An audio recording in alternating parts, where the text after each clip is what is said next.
History flows like a river. Tell us what happened today in history. Today, 500 years ago, on May 2, 1519, April 4, 1519, Leonardo da Vinci died. Leonardo da Vinci was born in Florence, Italy, on April 15, 1452. Leonardo da Vinci loved painting when he was a child. He went to Florence with his father at the age of 14 and studied painting in the art workshop presided over by the famous painter and sculptor Verrocchio. Verrocchio is strict with his students and has a unique training method. He did not allow Leonardo to copy famous paintings of ancient people, nor did he speak much about painting theory. Instead, he asked Leonardo to sketch from an egg. After a few days of painting, Da Vinci became impatient, and Verrocchio said to him, "Of 1,000 eggs, 2 have never been identical in shape. Even if the same egg is viewed from a different angle, its shape will be different." Leonardo da Vinci remembered his teacher's teachings, practiced his basic skills, and finally mastered painting techniques skillfully. Leonardo da Vinci is a humanist who focuses on life in his paintings and strives to create a real and vivid artistic image. Once, as an assistant and a teacher, Verrocchio worked in a picture scroll, which was dull and lifeless because he could not escape the shackles of religious and theological concepts, while an angel painted by Leonardo da Vinci was natural and lifelike. The two contrasted sharply, and Verrocchio sighed that he was inferior. Leonardo da Vinci's mural The Last Supper is a world-famous painting. The picture is about the last dinner of Jesus with 12 disciples, including the informers, when Judas, one of his disciples, informs him that he is about to be arrested. There are many characters in the picture, but their different attitudes are different. Another world-famous painting is Mona Lisa, which paints a dignified and beautiful young woman's smile. The young woman's eyes, like a smile from her heart, leapt onto the paper. The painting is still in the Louvre in Paris, France, and is a treasure of the world's artists. Leonardo da Vinci died on May 2, 1519. He left over 7,000 pages of natural science manuscripts. Engels called him not only a great painter, but also a great mathematician, mechanic and engineer. During the Peninsular War, a popular uprising against the French occupation of Spain begins in Madrid, culminating in a fierce battle fought out in the Puerta del Sol, Madrid's central square. The Spanish rebels were defeated, and during the night the French army under Grand Duke Joachim Murat shot hundreds of citizens along the Prado Promenade in reprisal. The gruesome events of the day were depicted by Spanish artist Francisco de Goya in 2 well-known prints. On February 16, 1808, under the pretext of sending reinforcements to the French army occupying Portugal, French Emperor Napoleon Bonaparte invaded Spain. Thus began the Peninsular War, an important phase of the Napoleonic Wars fought between France and much of Europe between 1792 to 1815. During the first few weeks after their 1808 invasion of Spain, French forces captured Pamplona and Barcelona and on March 19 forced King Charles IV of Spain to abdicate. 4 days later, the French entered Madrid under Joachim Murat. In early May, Madrid revolted, and on June 15 Napoleon's brother, Joseph, was proclaimed the new king of Spain, leading to a general anti-French revolt across the Iberian Peninsula. In August, a British expeditionary force under Arthur Wellesley, later the Duke of Wellington, landed on the Portuguese coast to expel the French from the Iberian Peninsula. By mid-1809, the French were driven from Portugal, but Spain proved more elusive. Thus began a long series of seesaw campaigns between the French and British in Spain, where the British were aided by small bands of Spanish irregulars known as guerrillas.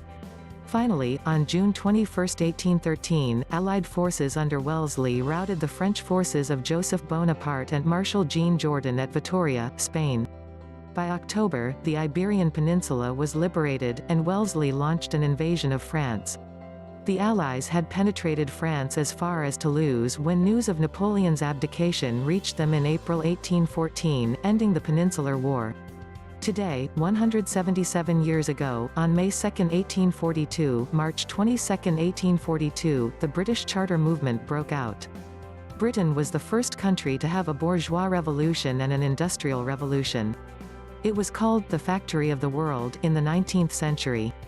For many years, in a country known for its parliamentary democracy, only those who pay high income taxes have the right to vote, and workers are excluded from parliament. On May 2, 1842, the streets of London were crowded with people. The vast workforce came to the lower house of Congress, and the head of the National Charter Association presented the second petition of the National Charter School to the lower house. The petition reads, "As far as its present composition is concerned, the Honorable Court is neither elected by the people nor controlled by the people. It serves only the interests of the minority and ignores the poverty, suffering and aspirations of the majority." The petition also pointed out that in Britain, the rulers are desperate for luxury and the ruled suffer from hunger. For example, Queen Victoria earns £164 17 shillings 60 pence a day, her husband Prince Albert earns £104 20 shillings a day, while millions of workers earn only 2 or 3 pence a day. The petitioners argue that eliminating a monopoly will not free workers from poverty until the people have gained power, and that after the people have gained power, all monopolies and all forms of oppression should cease. What petitioners call monopoly refers to the monopoly of voting rights and banknotes, machinery and land, newspapers and religious privileges at that time. The petition, signed by 3 million people, about half of adult British men, again calls for the People's Charter to be legalised. The People's Charter is a petition submitted to Congress by the London Workers' Association in 1837. It states that all men over the age of 21 have the right to universal suffrage, that elections should be conducted in secret, that property qualifications of parliamentary candidates should be abolished, and that Congress should hold a re-election once a year to distribute the constituencies equally. In May of the following year, the petition was published and called the People's Charter. In 1839, 1.25 million people signed the petition.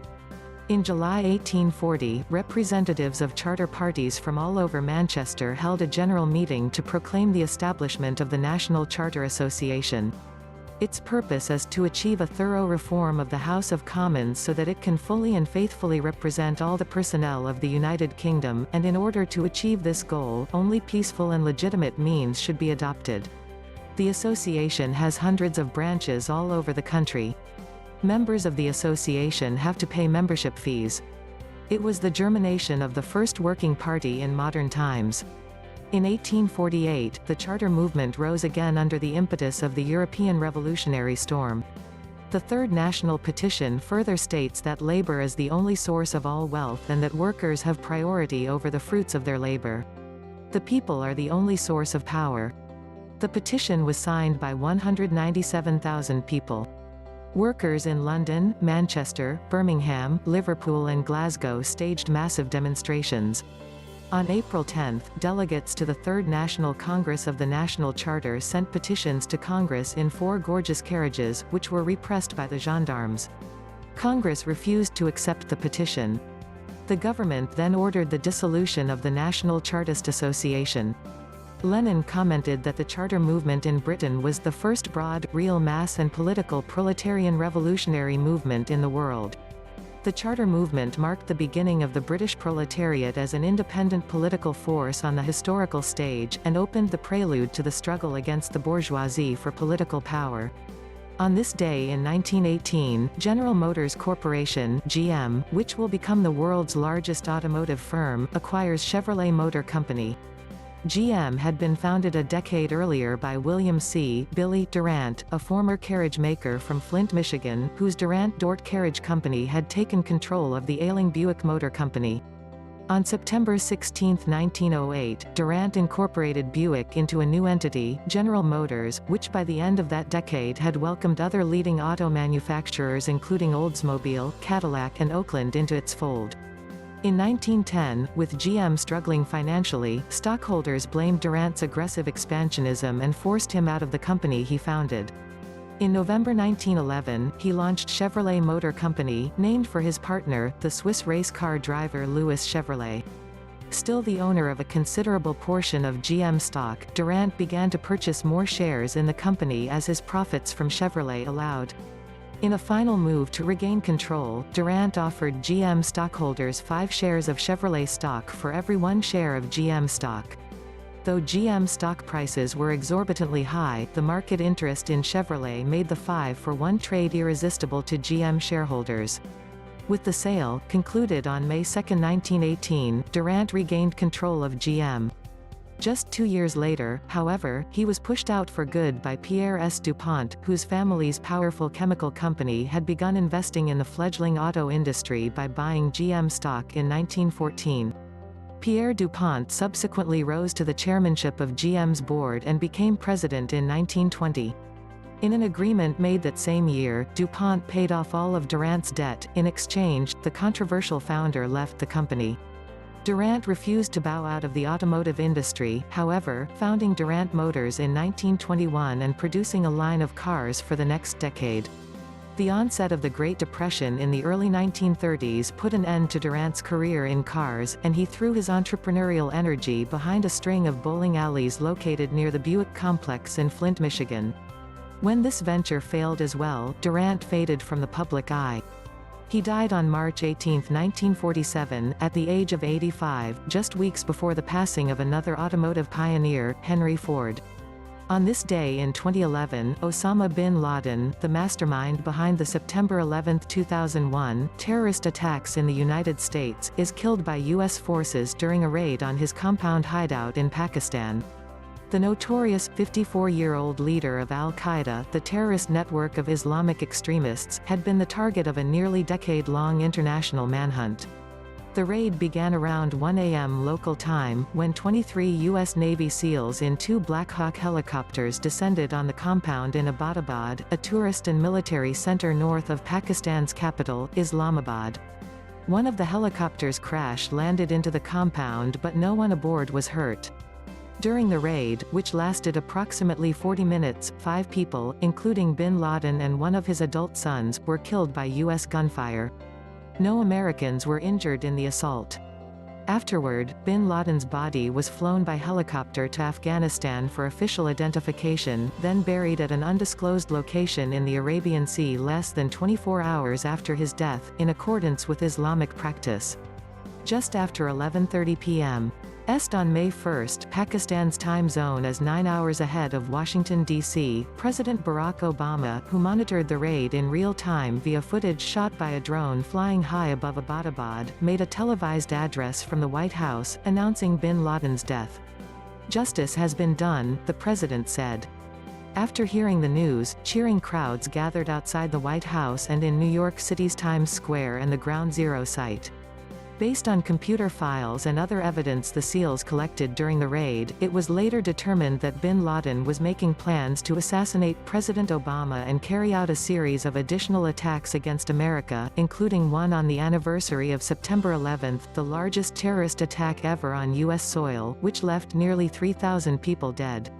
Shortly after the 2001 attack, President George W. Bush declared bin Laden, who was born into a wealthy family in Saudi Arabia in 1957 and used his multi-million-dollar inheritance to help establish al-Qaeda and fund its activities, would be captured dead or alive. In December of that year, American-backed forces came close to capturing bin Laden in a cave complex in Afghanistan's Tora Bora region. However, he escaped and would continue to elude U.S. authorities for years. A break in the hunt for bin Laden came in August 2010, when CIA analysts tracked the terrorist leader's courier to the Abbottabad compound, located behind tall security walls in a residential neighborhood.